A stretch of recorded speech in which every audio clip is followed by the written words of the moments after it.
Hello, my name is Sean Walker, Chief Technology Officer with Secure Cyber Defense. Let me first start off by saying thank you for purchasing our NIST 800-171 Compliance and Planning Engine. What I'd like to do is show you how it works and some of the things that are going to be important to helping you maximize your success in going through our tool. Now, I've already created an account and registered, and I'm back at our home page, and I want to show you a couple of things. First of all, you can log into your account by going to NIST 800-171 or My Account. Clicking NIST 800-171 brings us back to a registration page. We're not going to purchase it again, but we can click Login and type in the information that you entered when you registered.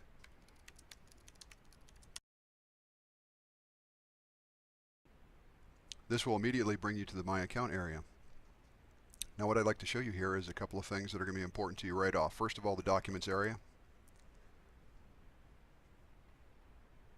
These are 6 documents that we've developed that are not all-encompassing. You can't just download them and then apply them to your controls, but what you can do is use these as very good templates.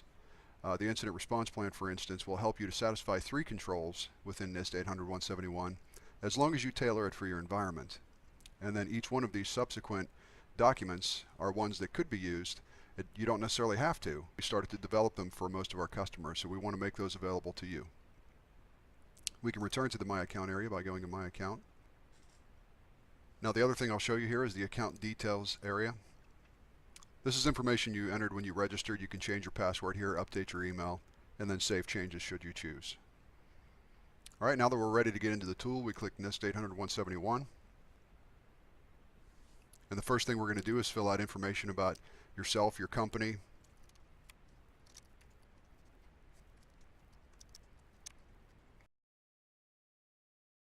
Now, the first thing we're going to want to do is cover some of the options you have for moving around. We've got previous and next. Those are pretty self-explanatory. The nice thing about this is when you click next, it will save your progress. I will show you how that works. We'll just bounce up to 3.3. So I'm going to say yes. Just going to put something there and say next. When I go to My Account and log out,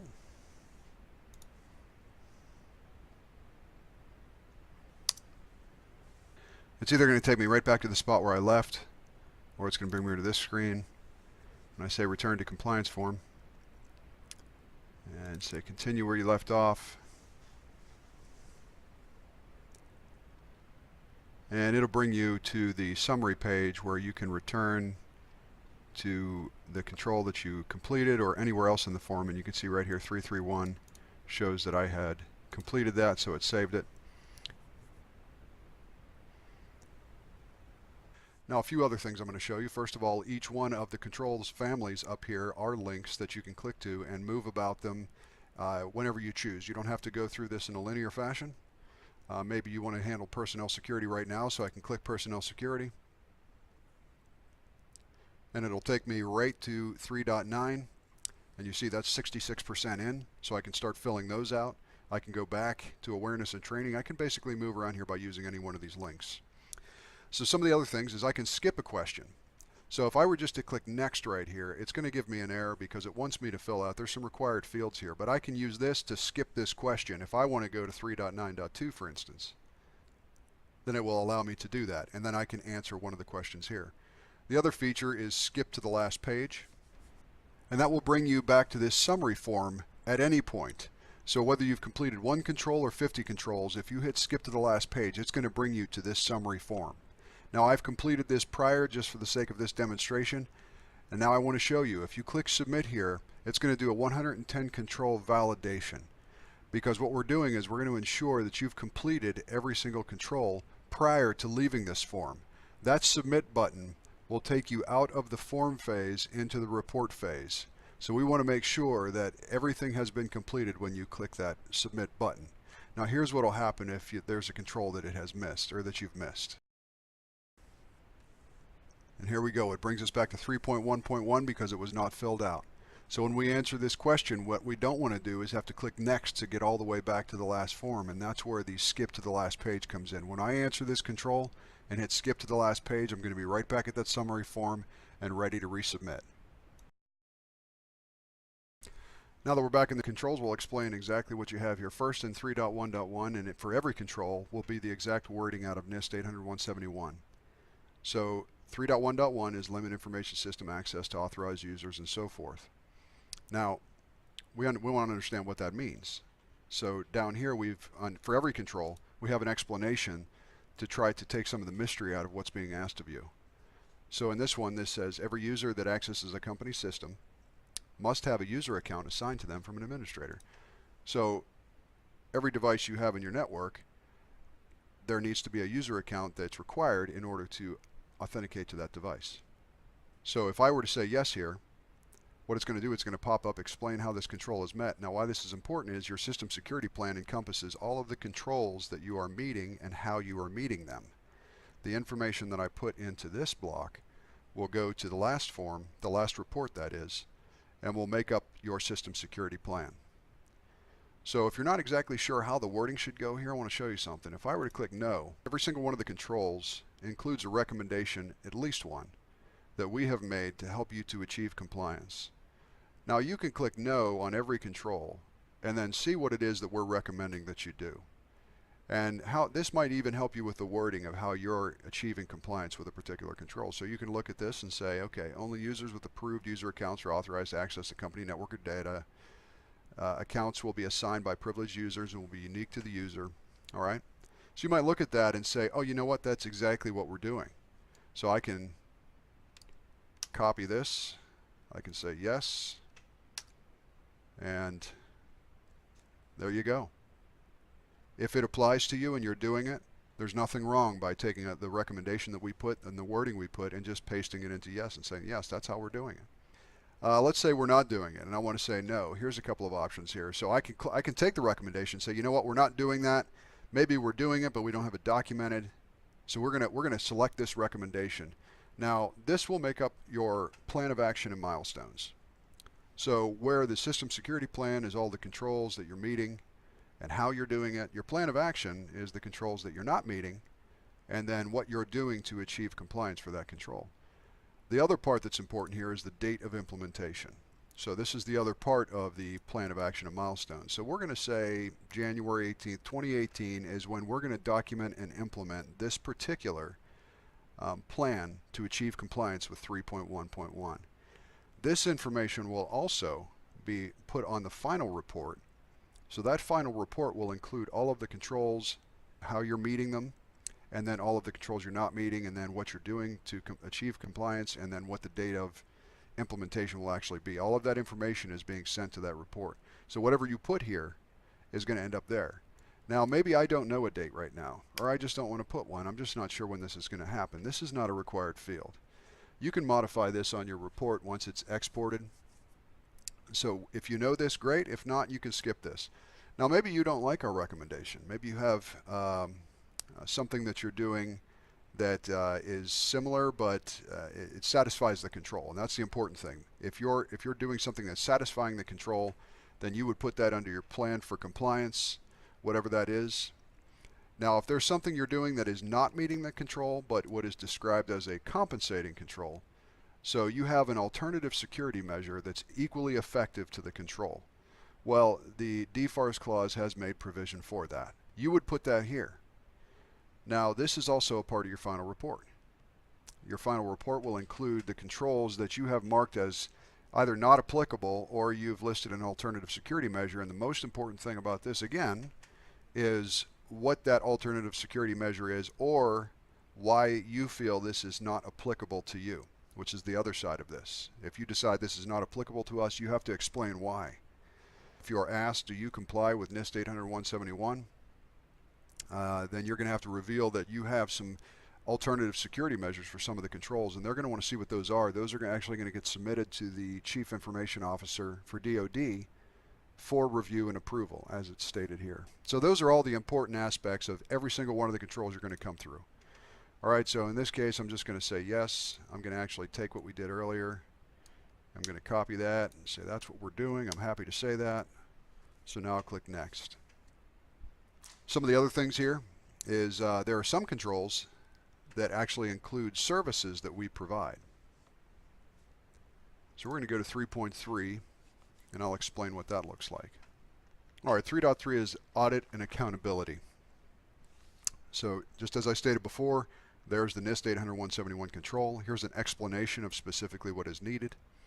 All right, now if I say no here, you're going to notice something new, SCD managed auditing. Now the Secure Cyber Defense is SCD, and then we offer a managed auditing service. Now these are particular to individual controls. So if I click SCD managed auditing here, you don't need to put in a date. Since this is a service that we're providing, we are going to work with you on when this gets implemented. So you don't have to put a date here initially. You can if you want to, but we'll work with you to get that date placed in there. Now you might say, well, what is managed auditing? All right, how much does it cost? When you get your report at the end, we're going to get an email of your entire NIST 800-171 report, and then we're going to contact you within 24 hours. And we're going to talk about your specific environment, and then we're going to quote you at that time. Now, one concern you may have is that you select a service that we provide, and then you move on, you get to the report at the end, and then you determine, you know what, I changed my mind, we want to do it ourselves, but we can't get back to the recommendation any longer. Don't worry about that. If we get to that place and we're reviewing your form, and you want to see what the recommendations were for certain controls, then we can send those to you at that time. So we can provide you an offline copy that you can go through and then decide, okay, do I want that to be part of my plan or not? And this is afterwards if you decide that you just want to return to something instead of use one of our services. All right, now we've completed the entire 110 controls and we're ready to resubmit. This is our compliance report. Now a couple of things. When I click my account right here,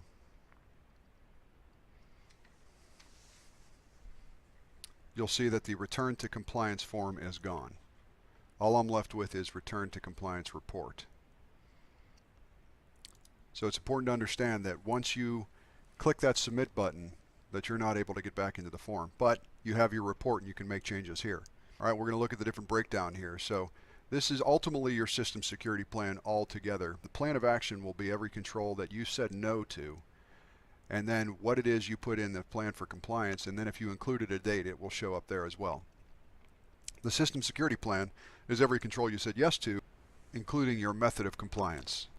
And then alternate security measures is everything that you put NA or alternative security measure to, and what your proposed method of compliance will be. So that will be something that gets submitted to the CIO, as I mentioned, for approval. And then all, as I said, lists everything. All right. So what you get is the ability to print, to pop up your printer, or Adobe PDF, however you want to print it out, which will print out this entire form, or you can export it as a CSV or Excel spreadsheet. All right. So I'm going to export this. It's completed. I'm going to open it up. All right. So now this is the exported version of the report that now I can manipulate. So some kind of simple Excel things you can do here is just select everything, format the cell, wrap text, and that will prevent the text from going across the page and you're unable to see it. All right. And shorten some of these.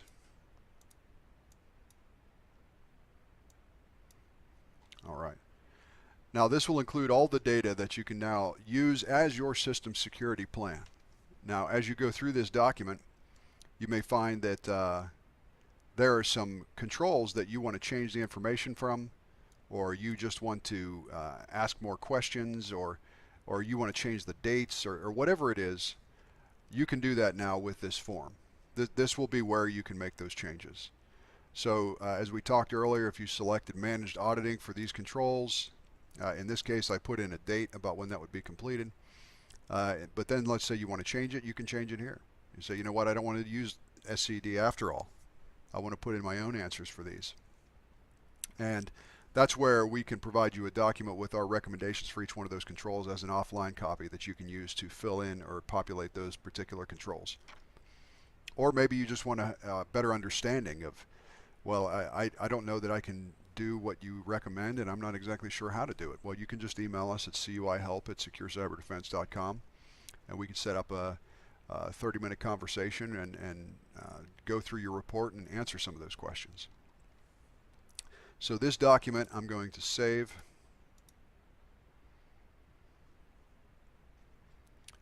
as an Excel spreadsheet. All right. Do not want to save it as a CSV.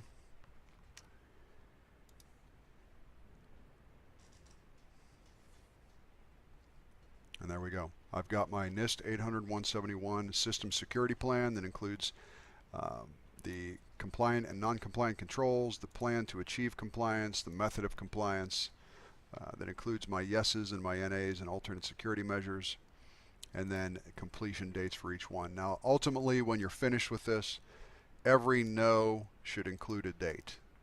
Every no should include a date, because that's your plan for compliance, your plan of action and milestone. What my plan is and when I'm going to do it. Now that you've completed the CAPE tool and you have your system security plan and your plan of action and milestones, the only additional things you'll need are a network map and a medium assurance certificate. Now for the network map, you can get that by downloading the CSET tool that is made free and available, or you can go to draw.io, which I like. You can attach that to your Google Drive or some other online resource. Select a template.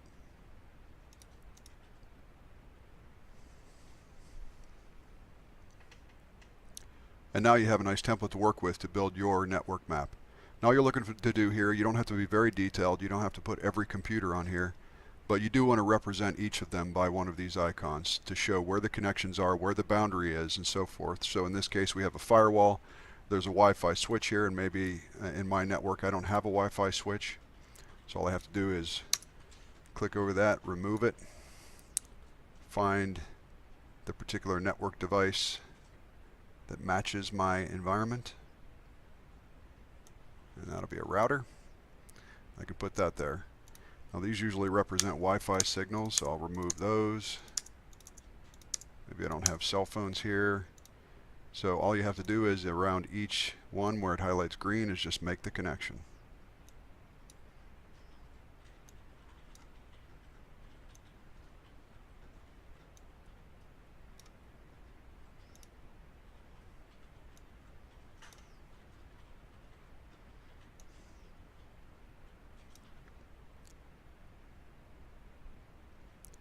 Now what you're going to want to do here is to label each group. So for here we're just going to do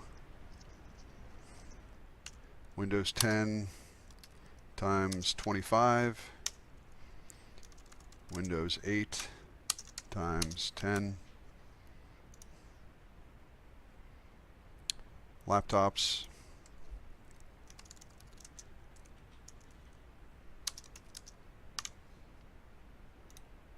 and this can all be moved around.